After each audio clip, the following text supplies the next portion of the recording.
Hello reception. Yes sir. ఒకసారి బాలరాజును నా క్యాబిన్కి రమ్మను. Okay sir. సార్ చెప్పండి సార్.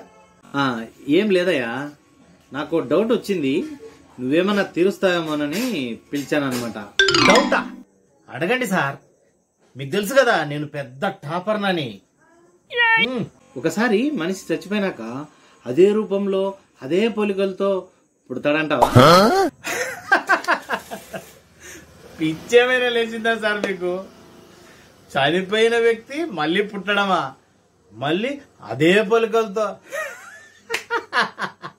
మొన్న మీ మామ చనిపోయాడని లీవ్ తీసుకున్నావు, ఆయన పొద్దున్నే రిసెప్షన్ లో కనిపించాడే.